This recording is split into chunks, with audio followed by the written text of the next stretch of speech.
So, essentially, when somebody... Sorry, that's up to mine. Go right up to, you gotta go right up to the mic. There you go. Yeah. Get right on the mic. All right.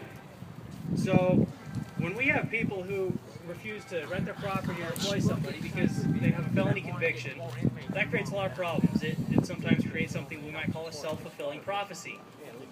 Basically, if a felon runs into a brick wall, one after another, when seeking employment or housing, when they're released from incarceration, they might become discouraged and wonder why they're working so hard if nobody will give them a chance to succeed or do anything good.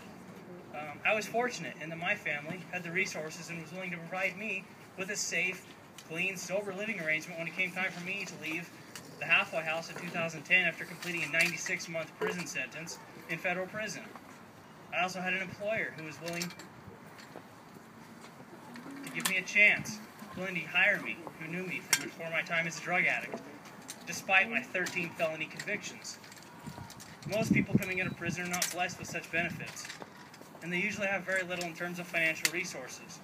They often come from broken homes, which means that turning to family for help is not a viable option.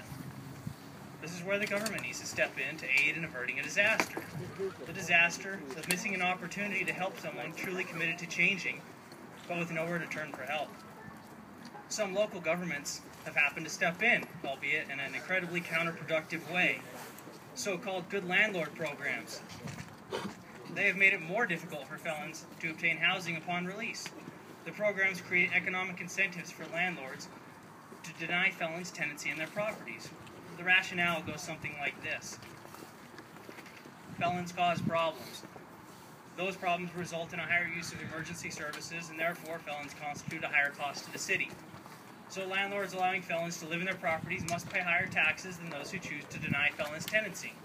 This type of discrimination may sound like a good idea, but it ignores the strong possibility that collateral financial costs of such programs easily could translate into higher overall costs for taxpayers, not to mention the human costs, which are nearly impossible to quantify.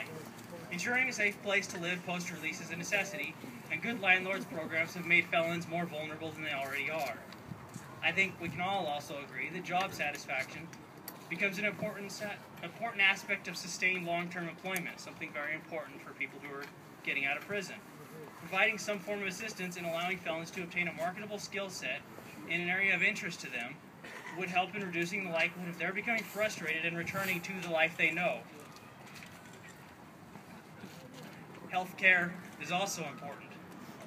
Governor Herbert's Healthy Utah plan would resolve the problems recently released offenders have when it comes to accessing healthcare services, including mental health and substance abuse treatment. Leaving these people high and dry when it comes to the provision of these services is not good governance. It is irresponsible. As Chief Justice Durant said in his State of the Judiciary address just a few weeks ago, 98% of people sent to jail or prison are released. When they become productive, contributing, law-abiding members of society, our state is a safer and better place. On the other hand, when upon their release they return to their criminal ways, our state is diminished and our citizens made less safe. By providing opportunities for those with criminal records to become productive, law-abiding members of society for a sustained period of time, our state will be safer for a sustained period of time. The psychological effect of incarceration is not easily understood by those who haven't had the misfortune of experiencing it.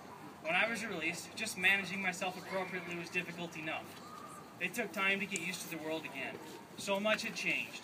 There were new buildings and roads. Technology, such as email and smartphones, were virtually non-existent when I went to prison.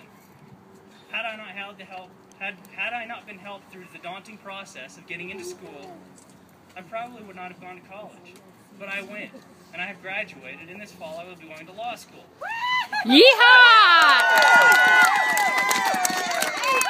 Largely because of the compassionate help of others, not because of tough-on-crime policies pushed by policymakers placating to fearful and emotional constituencies that have not made any real effort to understand the underlying problems or the best ways to deal with them. To end on a positive note, I would like to point out one of the enormously helpful things Utah does to encourage people like me to be productive, contributing, engaged, and law-abiding citizens. Utah allows anyone not incarcerated, even if they are on probation or parole, to vote. When I learned that I could vote despite my felony record, I was prompted to learn about the issues I care about, my representatives, candidates during elections, and the political process in general. Had I been barred from voting, I never would have taken the time to learn about issues, candidates, or government.